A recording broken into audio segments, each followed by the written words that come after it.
आज का अपना टॉपिक है अशोक। जैसा कि आप सब जानते हो, अशोक महान के नाम से इनको जाना जाता है। तो मौर्य शासनकाल की हम बात करें, सबसे पहले चंद्रगुप्त मौर्य आए थे, उनके बाद में आई थी बिंदुसार, और बिंदुसार के बाद में उनके उत्तराधिकारी के रूप में अशोक ने मगध पर मौर्य वंश का शासन स्थापित किया। जब बिंदुसार के समय की बात करें तो बिंदुसार के समय में जो भी राजकुमार हुआ करते थे वो किसी न किसी प्रांत के गवर्नर हुआ करते थे, सर्वे सर्वा हुआ करते थे। इस समय अशोक भी उज्जैनी जो प्रांत हुआ करता था उसके क्या थे? गवर्नर। उज्जैनी वर्तमान मध्य प्रदेश में माना जाता है। तो उस समय उज्जैनी प्रांत के गवर्नर कौन थे? अशोक। अशोक का शासनकाल है 273 ईसा पूर्व से लेकर 232 ईसा पूर्व। बिंदुसार जो थे वो अंतिम समय में ये चाहते थे कि अशोक के स्थान पर उनका बेटा जो है सुसीम वो क्या बने? राजगद्दी पर सुशोभित हो, शासक बने। लेकिन उत्तराधिकार के संघर्ष में उत्तराधिकार का जो 4 वर्ष का जो समय रहा 273 ईसा पूर्व से लेकर 269 ईसा पूर्व तक, उस उत्तराधिकार के युद्ध में अशोक विजयी थे। ऐसा माना जाता है कि अशोक ने अपने 99 भाइयों की हत्या करके राजगद्दी प्राप्त की।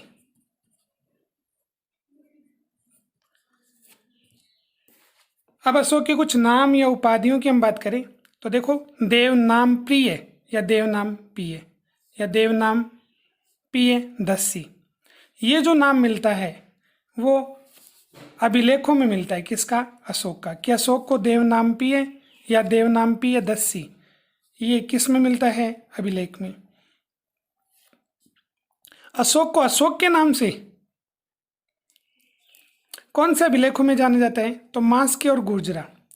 मास्की और गुर्जरा जो अभिलेख हैं उसमें अशोक को किस नाम से संबोधित किया गया है? अशोक के नाम से संबोधित किया गया है। फिर आगे हम बात करें अशोक के विवाह का उल्लेख, तो विदिशा की जो राजकुमारी थी उस राजकुमारी से अशोक का विवाह हुआ। उससे एक तो पुत्र की प्राप्ति हुई जिसका नाम रखा गया महेंद्र, और एक पुत्री की प्राप्ति हुई जिसका नाम रखा गया संघमित्रा। ऐसा माना जाता है कि अशोक के समय से ही श्रीलंका में बौद्ध धर्म का क्या हुआ? पदार्पण हुआ। आगे हम बात करें एक महत्वपूर्ण घटना है जिसको कलिंग युद्ध के नाम से जाना जाता है।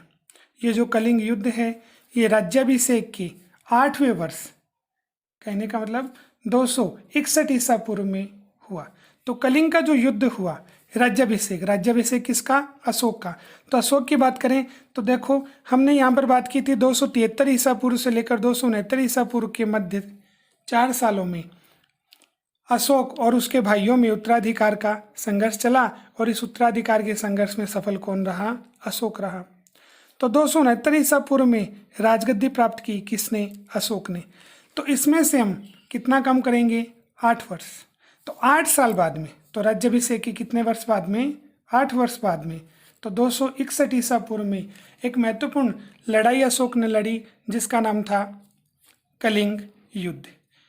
अब वर्तमान की बात करें कि कलिंग कहाँ पर स्थित है, तो वर्तमान उड़ीसा में ये स्थित है। किस किस के मध्य युद्ध हुआ? तो एक तरफ अशोक और दूसरी तरफ कलिंग के जो राजा थे उनका नाम था नंदराज। युद्ध का परिणाम ये निकला कि इस युद्ध में कौन जीता? अशोक जीत गया। जब अशोक ने ये युद्ध जीत लिया, उसके बाद में जब ये युद्ध भूमि का भ्रमण कर रहे थे तो वहां पर इन्होंने ये देखा कि 1 लाख लोग जो थे वो इस युद्ध में मारे गए, कई घायल पड़े थे और काफी लोग मारे गए थे। तो इसको देख करके अशोक के मन में ये हुआ कि एक राज्य की प्राप्ति के लिए मैंने कितने लोगों का बलिदान कर दिया, कितने लोगों को मौत के घाट उतार दिया। तो इससे अशोक का जो हृदय था वो परिवर्तित हुआ और उन्होंने प्रण लिया कि आज के बाद में मैं भविष्य में किसी प्रकार का कोई युद्ध नहीं लड़ूंगा। तो भैरी घोष, तो युद्ध के स्थान पर उन्होंने धम घोष कि व्यक्ति को अच्छा बनाने का प्रयास करूंगा, व्यक्ति जब अच्छा बन जाएगा तो किसी प्रकार से कोई युद्ध नहीं करेगा, किसी प्रकार से कोई नुकसान नहीं होगा। तो इन्होंने भैरी घोष के स्थान पर किसको अपनाया? धम घोष को अपनाया। अब अशोक के धर्म की बात करें तो अशोक का जो धर्म है वो हिंदू धर्म, तो ये इनको शिव का उपासक माना जाता है कि अशोक जो थे वो भगवान शिव की पूजा किया करते थे। और बाद में जब इन्होंने युद्ध लड़ा, कलिंग का युद्ध हुआ और उस युद्ध में इतने लोग मारे गए, तो उनके बाद में इनका हृदय परिवर्तित हुआ और इन्होंने सोचा कि मुझे अहिंसा के मार्ग पर जाना है। और उस समय जैन और बौद्ध दो धर्म थे जो अहिंसक प्रवृत्ति से संबंधित थे, तो इन्होंने बौद्ध धर्म को अपनाया। तो बौद्ध धर्म को अपनाने में दो व्यक्तियों ने महत्वपूर्ण भूमिका निभाई। एक थे उपगुप्त, दूसरे थे श्रमण निग्रोध। इन दोनों व्यक्तियों ने अशोक को बौद्ध धर्म की क्या दी? दीक्षा। कि इन दोनों व्यक्तियों से अशोक ने कौन सा धर्म अपनाया? बौद्ध धर्म अपनाया।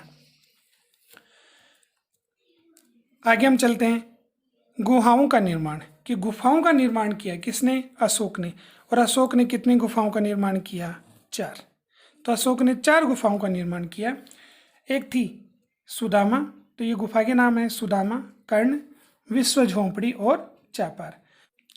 तो सुदामा और कर्ण दो व्यक्तियों के नाम हो गए। एक विश्व झोंपड़ी, इसका मतलब झोंपड़ी हो गई।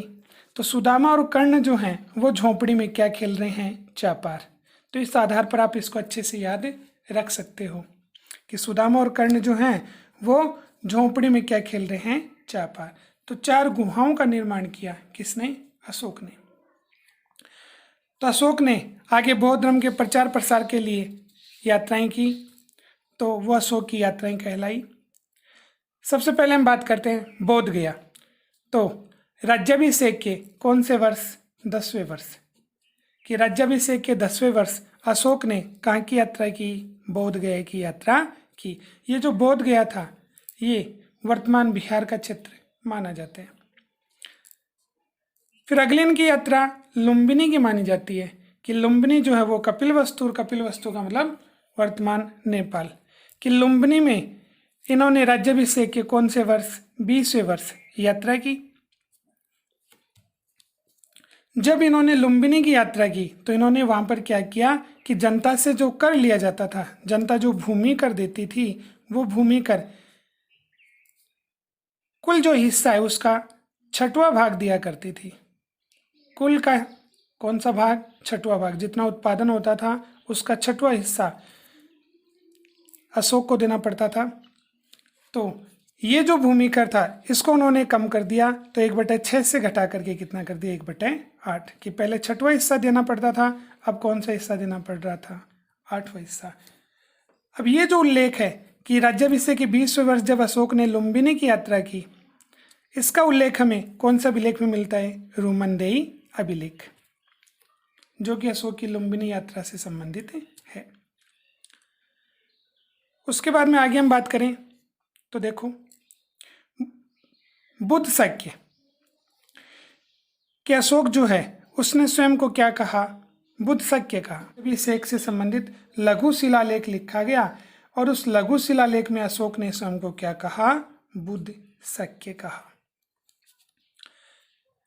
फिर बुद्ध के त्रिरत्न आते हैं कि बुद्ध के त्रिरत्न कौन कौन से हैं?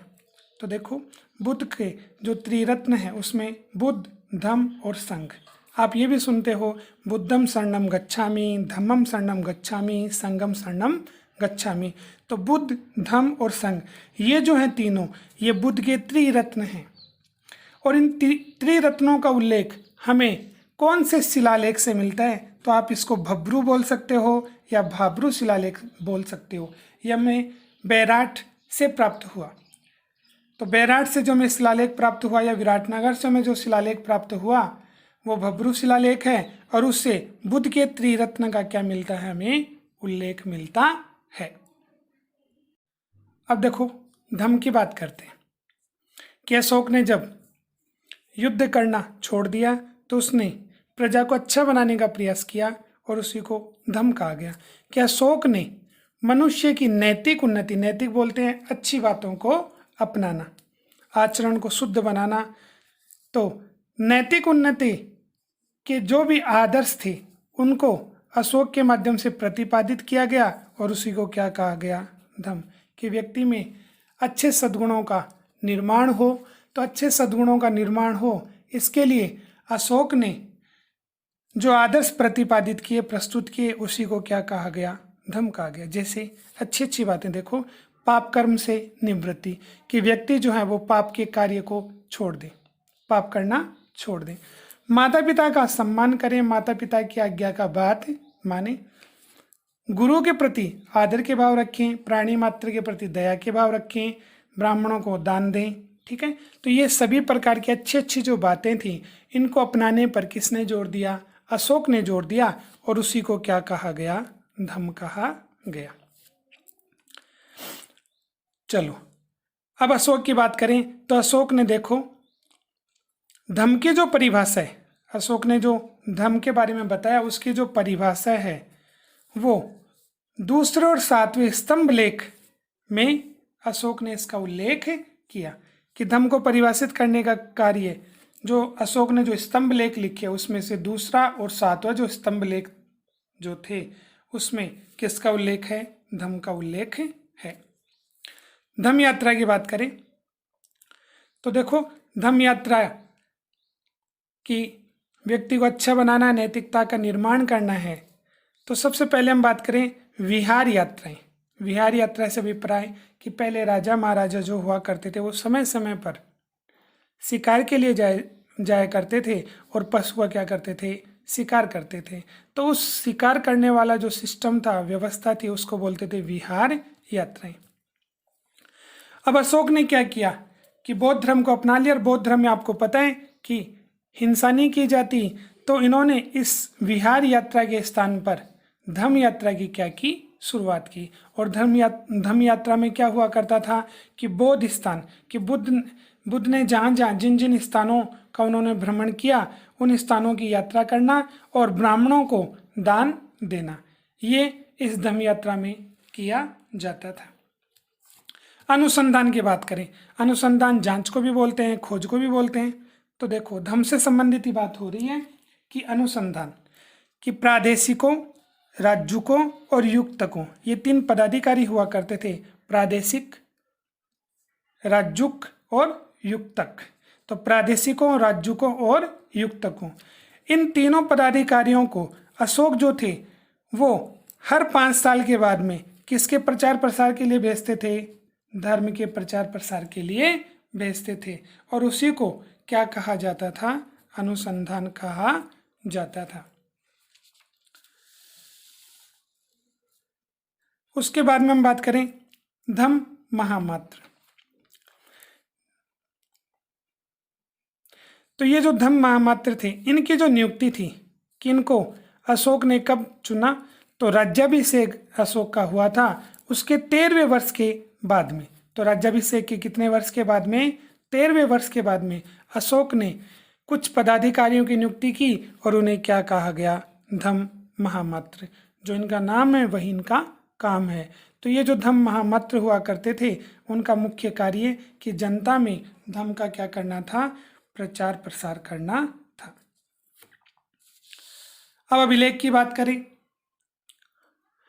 कि अशोक, भारतवर्ष की बात करें तो भारत के पहले राजा थे जिन्होंने अपने अभिलेखों के माध्यम से किसको संबोधित किया? प्रजा को संबोधित किया। अभिलेख लिखने की जो परंपरा थी वो सबसे पहले विश्व में किसने अपनाई? तो ईरान का राजा था जिसका नाम था डेरियस प्रथम या राजा दारा। तो राजा दारा या डेरियस प्रथम जो थे उन्होंने सर्वप्रथम अभिलेख के माध्यम से अपनी प्रजा को संबोधित किया, अभिलेख लिखने का कार्य किया। तो भारतवर्ष में अशोक पहले शासक बने जिसने अभिलेखों के माध्यम से अपनी प्रजा को क्या किया? संबोधित किया। लिपि की बात करें कि ये जो अभिलेख लिखे गए, ये अभिलेख कौन सी लिपि में लिखे गए? तो अभिलेखों की बात करें तो अभिलेख 4 लिपि में लिखे गए, ब्राह्मी, खरोष्टी, ग्रीक और अरेमाइक। अब इन 4 लिपि की बात करें तो देखो पश्चिमोत्तर भारत कि वर्तमान का जो पाकिस्तान वाला जो हिस्सा है, ठीक है, उसमें मनसेर और शाहबाजगढ़ी। तो पश्चिमोत्तर जो भारत है उसमें अशोक के जो अभिलेख थे वो खरोष्टी लिपि में लिखे गए। इसके अलावा भारत में जो अधिकांश अभिलेख अशोक के मिले उसमें कौन सी लिपि देखने को मिलती है? ब्राह्मी लिपि देखने को मिलती है। अब अशोक ने जब अभिलेख के माध्यम से अपनी प्रजा को संबोधित किया तो अशोक से प्रभावित होकर श्रीलंका, तो देखो पहले श्रीलंका को किस नाम से जाना जाता था? तामपर्णी। तो तामपर्णी बोलते हैं, श्रीलंका बोलते हैं, एक ही बात है। तो अशोक से प्रभावित हुए तो श्रीलंका के जो शासक थे जिनका नाम था तिस, तो राजा तिस जो थे उन्होंने अशोक की तरह ही एक उपाधि धारण की, देवनाम पिय। तो अशोक की तरह किस शासक ने देवनाम पिय की उपाधि धारण की? तो आंसर आता है राजा तिस। कहाँ के शासक थे? तामपर्णी के शासक थे या श्रीलंका के शासक थे। अब अशोक के उत्तराधिकारी की बात करें तो अशोक के उत्तराधिकारी में कुणाल शासक बना, फिर कुणाल के बाद में कई व्यक्ति शासक बने, और आगे हम बात करें अंतिम रूप से जो शासक बना वो कौन बना? वृहद्रथ। तो वृहद्रथ जो थे वो अंतिम रूप से मौर्य वंश के अंतिम शासक थे। अब इनके बाद में इनका एक सेनापति था, वृहद्रथ का क्या था? सेनापति। इस सेनापति का नाम था पुष्यमित्र शुंग। तो ये पुष्यमित्र शुंग सेनापति थे किसके? वृहद्रथ के। अब इस पुष्यमित्र शुंग ने वृहद्रथ की क्या कर दी? हत्या कर दी। कब? 185 ईसा पूर्व में। तो वृहद्रथ की हत्या करके पुष्यमित्र शुंग जो थे उन्होंने मगध पर एक नए वंश की स्थापना की, और वो किसके नाम से जाना गया? शुंग वंश के नाम से जाना गया। अब हम पढ़ रहे हैं मौर्य प्रशासन कि मौर्यकालीन शासन व्यवस्था कैसी थी। तो देखो सबसे पहले सप्तांग सिद्धांत। सप्त अंग कि राज्य जो हुआ करता तो उसमें 7 चीजें मुख्य थी कि राज्य की प्रकृति कितने प्रकार की थी? 7 प्रकार की, और उसको बोलते थे सप्तांग सिद्धांत, जिसमें राजा, अमात्य, जनपद, दुर्ग, कोष, सेना और मित्र, इन 7 को मिला करके सप्तांग सिद्धांत इसको कहा जाता था। इसमें सर्वोपरि कौन हुआ करता था? राजा। तो ये सप्तांग सिद्धांत था। आगे हम बात करें उपदा परीक्षण। उपदा परीक्षण से अभिप्राय है कि मौर्यकालीन शासन में मुख्यमंत्री की नियुक्ति करनी है या फिर पुरोहित की नियुक्ति करनी है, तो उसके लिए इनके चरित्र का भली भांति क्या किया जाता था? परीक्षण, कि इनका चरित्र सही है या नहीं है, कि बड़े उच्च पद हुआ करते थे और अच्छे चरित्र वाले व्यक्ति को ही मुख्यमंत्री और पुरोहित बनाया जाता था। तो चरित्र का भली भांति परीक्षण करना उपदा परीक्षण कहलाता था। अब शासन की बात करें तो देखो मौर्य प्रशासन में मुख्य रूप से केंद्रीय शासन की हम बात करते हैं। तो केंद्रीय शासन में मुख्य जो विभाग हुआ करते थे, तो प्रमुख विभाग कितने थे? 18 विभाग थे। इन 18 विभागों को क्या कहा जाता था? तीर्थ। अब ये जो विभाग हुआ करते थे इनका अध्यक्ष किसे बनाया जाता था? महामात्र को। तो महामात्र जो थे इन विभागों के क्या थे? अध्यक्ष थे। अब 18 विभागों में हम बात करें तो देखो सर्वाधिक महत्वपूर्ण तीर्थ या विभाग कौन कौन से थे? तो मंत्री, पुरोहित, सेनापति और युवराज के 18 विभाग बोल दें या 18 तीर्थ बोल दें। उनमें से सर्वाधिक महत्वपूर्ण विभाग या तीर्थ कौन से थे? तो मंत्री, पुरोहित, सेनापति और युवराज, ये मुख्य तीर्थ थे। अब केंद्रीय प्रशासन में ही एक पद हुआ करता था समाहर्ता। तो ये जो समाहर्ता जो पद हुआ करता था इसका मुख्य कार्य क्या था? राजस्व एकत्र करना। आप नाम सुनते हो कलेक्टर, तो कलेक्ट करना इसका काम होता है। तो वैसे ही कलेक्ट क्या किया जाता था? राजस्व से मतलब है कि मौर्य काल में शासक के माध्यम से जनता से जो टैक्स लिया जाता था उसको क्या बोलते थे? राजस्व। तो राजस्व एकत्र करना यह समाहर्ता का कार्य था।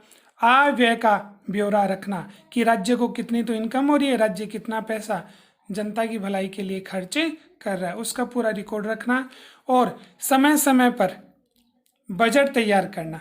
ये जो कार्य हुआ करता था ये कार्य किसका था? समाहर्ता। समाहर्ता कौन हुआ करता था?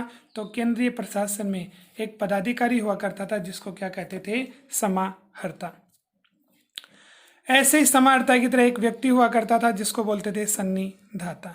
तो सन्निधाता भी एक पद हुआ करता था, और सन्निधाता पद जिस व्यक्ति को मिलता था वो कोष गृह की राजकोष जो हुआ करता था, ठीक है, एवं अन्नागार कि अन्न को रखने का जो स्थान हुआ करता था उसकी क्या करता था, व्यवस्था करता था कि कोष को कहाँ रखा जाए, अन्न को कहाँ पर संचित किया जाए।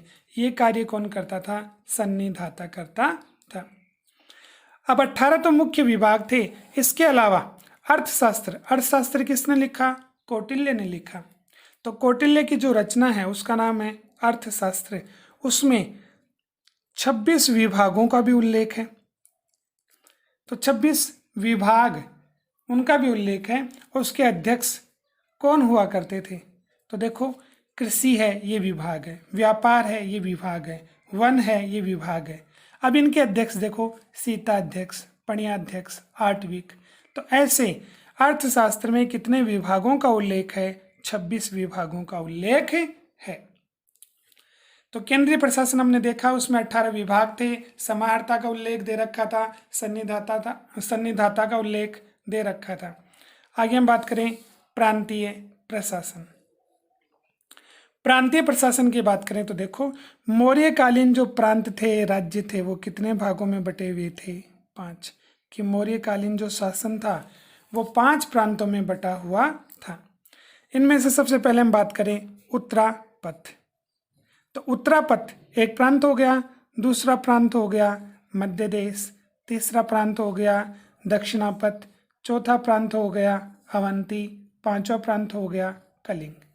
तो इस प्रकार से हम बात करें कि केंद्रीय जो प्रशासन था, उसके बाद में प्रांतीय प्रशासन की बात करें जो कुल 5 भागों में बटा हुआ था। इसमें उत्तरापथ, ये जो उत्तरापथ था इसकी राजधानी थी तक्षशिला। मध्य देश, इस प्रांत की राजधानी थी पाटलिपुत्र। दक्षिणापथ, इसकी राजधानी थी सुवर्णगिरी। अवंती, इसकी राजधानी थी उज्जैनी। और कलिंग, इसकी राजधानी थी धौली या तोसाली। अब जो प्रांतों का जो शासन हुआ करता था वो किसके माध्यम से संचालित होता था, राजकुमार या आर्यपुत्र। तो आर्यपुत्र या राजकुमार के माध्यम से प्रांतों का शासन संचालित होता था।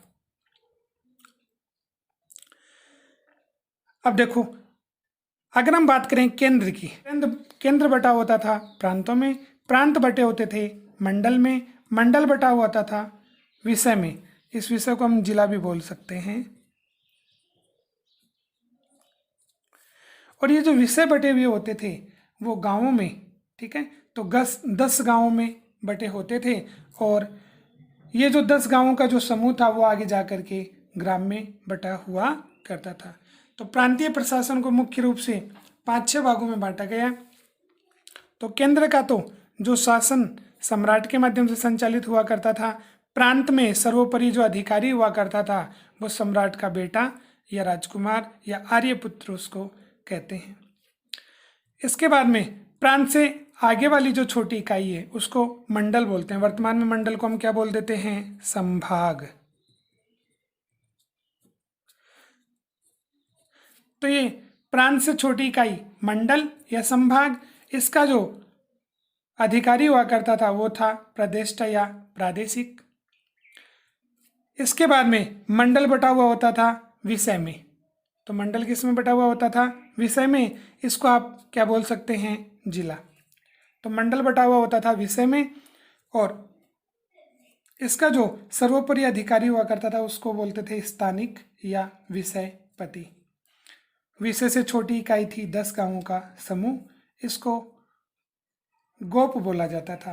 कि 10 गांवों का जो अधिकारी हुआ करता था उसको क्या बोलते थे, गोप।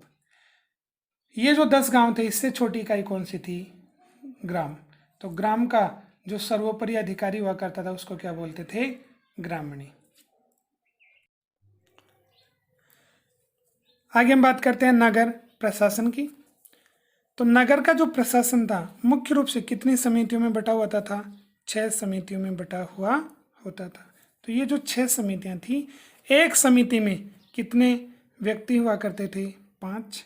और 6 समिति में टोटल व्यक्ति कितने हो गए, 30। तो ये 30 जो व्यक्ति थे वो किसका शासन संचालित करते थे? नगर का शासन संचालित करते थे। प्रथम समिति की बात करें, ये जो प्रथम समिति हुआ करती थी उसका मुख्य कार्य उद्योग और शिल्प बोलते हैं भवन का निर्माण करना, तो नई वस्तुओं का निर्माण करना। तो उद्योग और शिल्पों का निरीक्षण करने का कार्य प्रथम समिति के माध्यम से किया जाता था। द्वितीय समिति की बात करें तो विदेशियों की देखरेख करना कि कौन कौन से व्यक्ति विदेश से आ रहे हैं, उनके रहने ठहरने खाने पीने की जो व्यवस्था थी वो सभी प्रकार की व्यवस्था द्वितीय समिति के माध्यम से की जाती थी। ऐसे तृतीय समिति की बात करें, इसका मुख्य कार्य था जन्म मरण का क्या रखना? रिकॉर्ड रखना कि जन्म मरण कितने व्यक्ति राज्य में मर गए, कितने व्यक्ति ने जन्म ले लिया, इनका रिकॉर्ड रखना ये तृतीय समिति का मुख्य कार्य था। चतुर्थ समिति की बात करें, चतुर्थ समिति का मुख्य कार्य था व्यापार और वाणिज्य कि व्यापार सही चल रहा है कि नहीं चल रहा, वस्तुओं की कमी तो नहीं है, ये सभी प्रकार का कार्य कौन करती थी? चतुर्थ समिति करती थी। पांचवी समिति का मुख्य कार्य था विक्रय वस्तुओं का निरीक्षण करना कि बेची जाने वाली जो वस्तुएं थीं उनका भली प्रकार से निरीक्षण करना कि कहीं कोई कमी तो नहीं की जा रही है, तौल में कोई कमी तो नहीं है। ये सभी प्रकार का काम कौन सी समिति करती थी? पांचवी समिति करती थी। छठवीं समिति की बात करें तो जो छठी समिति थी उसका काम क्या था कि जो भी व्यवसायी व्यापारी कुल वस्तुओं का विक्रय करता था वो अपनी कुल आय का कौन सा हिस्सा? 10वां भाग, कि जितनी वस्तुओं वो बेचता था उससे जो उसको इनकम प्राप्त हुई उसका 10वां भाग किसके रूप में? बिक्री कर के रूप में क्या प्रदान करता था? मगध को प्रदान करता था। तो बिक्री कर कितना था? 10वां हिस्सा, कि जितना व्यक्ति बेचता था उससे प्राप्त जो आय है उसका 10वां हिस्सा राज्य को देना पड़ता था। सैन्य व्यवस्था की बात करें तो सैन्य व्यवस्था को संचालित करने का काम सैन्य विभाग के माध्यम से किया जाता था। ये जो सैन्य विभाग है इसमें भी नागरिक प्रशासन की तरह ही कितनी समितियां हुआ करती हैं? 6 समितियां हुआ करती थी। एक समिति में वैसे ही कितने सदस्य होते थे? 5। तो कुल प्रकार से सैन्य विभाग में 30 सदस्य होते थे जो सैन्य व्यवस्था का अच्छे ढंग से क्या करते थे? निरीक्षण करते थे। उस समय देखो 5 प्रकार की सेना हुआ करती थी मौर्य प्रशासन में। एक पैदल सेना, एक अश्व सेना, एक हाथी की सेना, एक रथ सेना और एक नौसेना या जल सेना। तो इस प्रकार से 5 प्रकार की क्या थी? सेना थी। एक पदाधिकारी होता था जिसको बोलते थे अंतपाल, जिसका मुख्य कार्य क्या था? कि सेना का प्रबंध करना, कि सैनिकों की भर्ती करना, सेना से संबंधित सभी प्रकार की व्यवस्था करना, हथियारों की व्यवस्था करना। तो इस प्रकार से प्रबंध का जो कार्य था सेना से संबंधित वो कौन करता था? अंतपाल करता था। मेगास्थनीज की बात करें तो ये मेगास्थनीज वही है जो सेल्यूकस निकेटर के राज दरबार से कहाँ पर आया? चंद्रगुप्त मौर्य के राज दरबार में आया। उसने एक महत्वपूर्ण पुस्तिका लिखी जिसका क्या नाम था? इंडिका। और उस पुस्तिका में उसने ये बताया कि चंद्रगुप्त मौर्य जो था उसके पास एक विशाल सेना थी। कहने का मतलब कि 6 लाख पैदल सैनिक थे। किसकी सेना में? चंद्रगुप्त मौर्य की सेना में। तो न्याय व्यवस्था की बात करेंगे, सर्वोच्च स्तर पर कौन था? सम्राट, जिसका निर्णय अंतिम माना जाता था। सम्राट ने अगर एक बार कोई सजा सुना दी तो वो व्यक्ति को प्राप्त करनी होती थी। जबकि सबसे निचले स्तर पर जो न्याय करने का काम था वो ग्राम स्तर पर हुआ करता था और उसके पदाधिकारी को क्या बोलते थे? ग्रामणी कहा जाता था। सर्वोच्च स्तर पर निर्णय कौन सुनाता था? सम्राट। और निचले स्तर पर गांव के स्तर पर निर्णय कौन सुनाता था? ग्रामणी। इन दोनों के अलावा तो सम्राट और गांव स्तर का जो न्यायालय था उन दोनों के अलावा मौर्यकालीन प्रशासन में न्यायालय के जो प्रकार थे वो कितने थे? 2। तो 2 प्रकार थे, एक धर्मस्थीय और दूसरा कंटक शोधन। धर्मस्थीय जो न्यायालय थे वो दीवानी न्यायालय थे जिसमें चोरी डकैती इससे संबंधित, तो पैसे से संबंधित सभी प्रकार के जो विवाद थे उनकी सुनवाई जिस न्यायालय में होती थी उसको बोलते थे धर्मस्थीय। इसका जो मुख्य पदाधिकारी हुआ करता था, जो निर्णय सुनाता था, वो व्यवहारिक हुआ करता था। ये 3 अमात्यों के साथ मिलकर के निर्णय सुनाता था। इसी प्रकार से दूसरा जो न्यायालय था उसको बोलते हैं कंटक शोधन। ये फौजदारी विवादों को देखता था, जिसमें किसी व्यक्ति की हत्या हो गई तो मारपीट से संबंधित जो मुद्दे थे वो किस में आते थे, कंटक शोधन न्यायालय में आते थे। और इसका जो मुख्य पदाधिकारी जो था वो प्रदिष्टि हुआ करता था, 3 अमात्यों के साथ मिलकर ये निर्णय सुनाता था। तो ये था अपना न्याय व्यवस्था जो मौर्यकालीन शासन में हुआ करती थी। तो मौर्यकालीन समाज की हम बात करें तो मौर्यकालीन समाज जो था उसकी जानकारी हमें 2 ग्रंथों से मिलती है, एक अर्थशास्त्र, दूसरा है इंडिका। अर्थशास्त्र ग्रंथ किसने लिखा? चाणक्य ने लिखा। इंडिका ग्रंथ किसने लिखा? मेगस्थनीज ने लिखा। अब ये जो मौर्यकालीन समाज था इसमें 2 व्यवस्थाएं संचालित थी, एक तो वर्ण व्यवस्था, दूसरी आश्रम व्यवस्था। तो इसको वर्णाश्रम व्यवस्था पर आधारित माना जाता है। तो वर्ण कितने होते हैं? वर्ण 4 होते हैं, ब्राह्मण, क्षत्रिय, वैश्य और शूद्र। ये 4 वर्ण हुआ करते थे और 4 आश्रम हुआ करते थे, जिसमें ब्रह्मचर्य आश्रम, गृहस्थ आश्रम, वानप्रस्थ आश्रम और चौथा हुआ करता था संन्यास आश्रम। तो ये 4 आश्रम हुआ करते थे। इससे मौर्यकालीन समाज में शासन व्यवस्था अच्छे ढंग से संचालित होती थी। इसके अलावा मेगस्थनीज ने भारतीय समाज में कितनी जातियों का उल्लेख किया? 7, कि भारतीय समाज में 7 जातियां थी। उन्होंने कहा दार्शनिक, किसान, पशुपालक, कारीगर, सैनिक, निरीक्षक और सभासद। इस प्रकार से मेगस्थनीज ने भारतीय समाज में कितनी जातियों का उल्लेख किया? 7 जातियों का उल्लेख किया। तो मौर्यकालीन प्रशासन को पढ़ने के बाद में आगे हम बात कर रहे हैं शुंग वंश। तो देखो हमने अच्छे से पढ़ा था कि मौर्य वंश का जो अंतिम शासक था उसका नाम था वृहद्रथ। तो ये जो वृहद्रथ थे ये मौर्यकालीन अंतिम शासक थे और इनकी हत्या कर दी इन्हीं के सेनापति जिनका नाम था पुष्यमित्र शुंग ने। कब? 185 ईसा पूर्व में। और उन्होंने मौर्य वंश के स्थान पर मगध में एक नए वंश की शुरुआत की, जिसको किसके नाम से जाना गया? शुंग वंश के नाम से जाना गया। अब इनके समय की एक दो बातें हम करेंगे। एक तो शुंग वंश में पुष्यमित्र शुंग के समय में इनके एक दरबारी थे जिनका नाम था पतंजलि। तो आजकल बाबा रामदेव वाला जो सिस्टम चल रहा है पतंजलि, ठीक है। तो ये जो व्याकरण आचार्य जो थे पतंजलि, एक किसके दरबार में थे? पुष्यमित्र शुंग के दरबार में थे। शुंग वंश का अंतिम जो शासक था उसका नाम था देवभूति। तो देवभूति जो थे इनको हटा करके वासुदेव ने शासन पर अपना क्या कर लिया? अधिकार कर लिया। इसके बाद में हम बात करें कि शुंग वंश के बाद में सातवाहन वंश। ये सातवाहन वंश जो था इसकी स्थापना एक व्यक्ति ने की जिसका नाम था सिमुक। सिमुक जो थे उन्होंने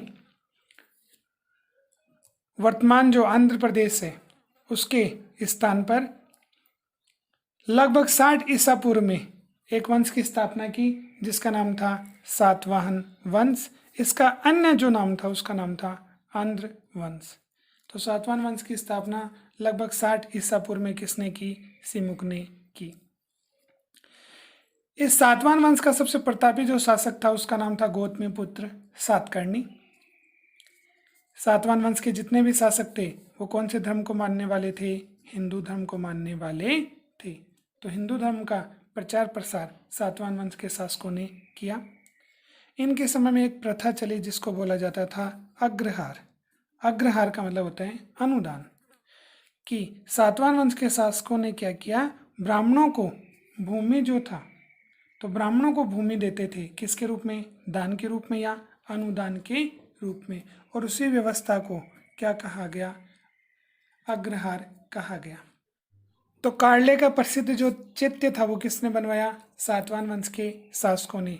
चैत्य किसको बोलते हैं? तो चैत्य एक प्रकार से मंदिरों को कहा जाता है कि जैन और बौद्ध जो मंदिर थे उनको क्या कहा गया? चैत्य कहा गया। और ये गुफाओं को काट करके बनाए जाते थे।